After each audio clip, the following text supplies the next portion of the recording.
here together with me I have one of the most busiest person in Azerbaijan, I think. Is that correct? Yeah, well, yes, generally I'm very busy. I'm not sure if I'm the busiest person, but definitely very busy. My name is Kamran Agasi.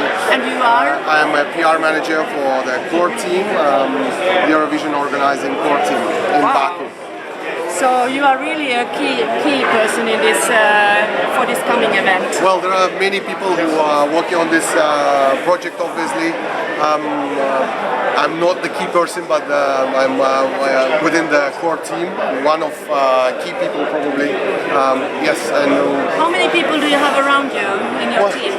Well, generally within the core team we have 50 people, but then we have organizing partners and other people who are helping us out. We have around 900 volunteers who are going to be. 900? Yes, basically there are going to be volunteers who will be working with delegations.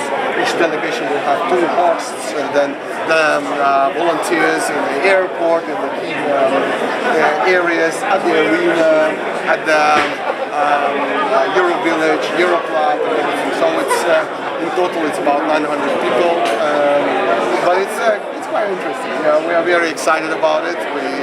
We are very actually enthusiastic, and everyone is waiting for Eurovision week in Baku. And, the mood is very good in Baku, I must say.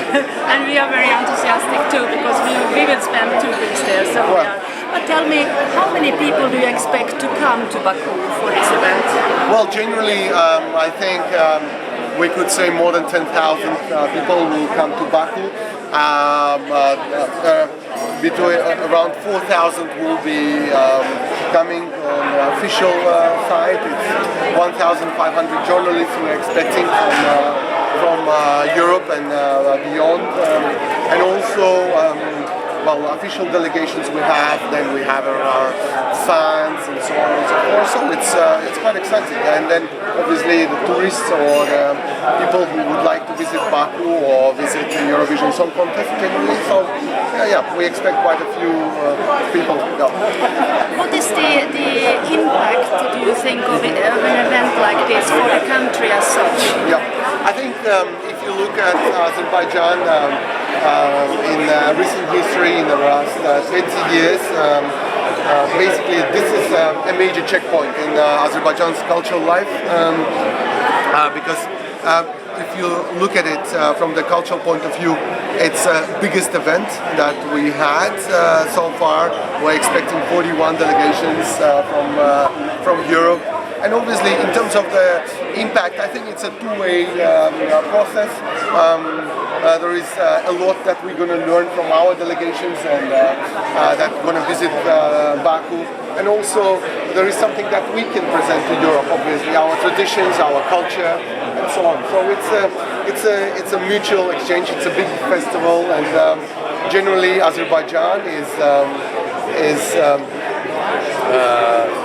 a very hospitable country. So for us to have so many guests is a big festival. It's a big celebration. So it's great.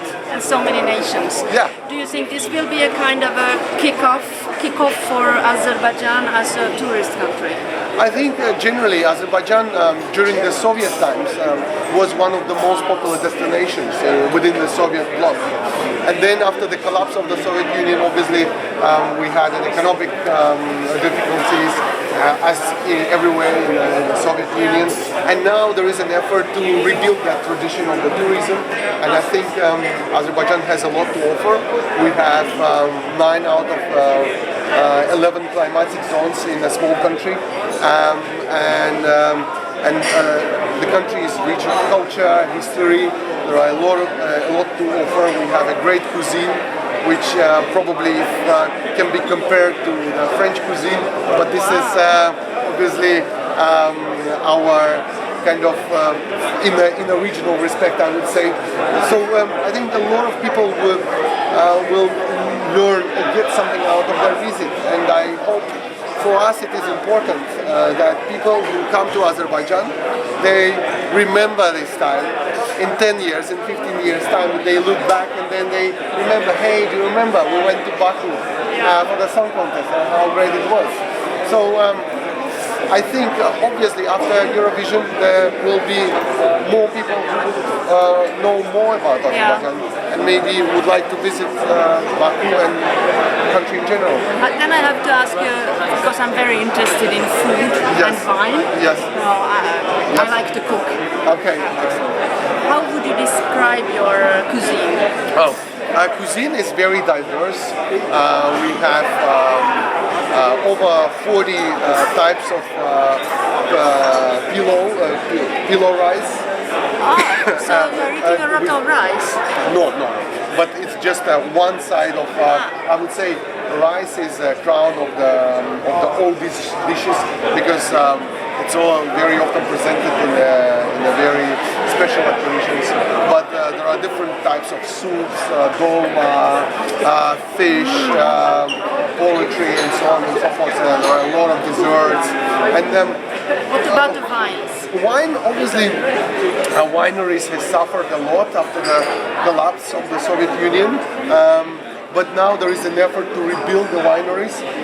If you come to Baku, I will treat you with wine that my dad makes. It's very nice. I look forward to that. But that's something. Just you go with my card and I'll treat you with our homemade wine. That's very kind of you. Thank you very much. Excellent. I will remind you if you don't remember.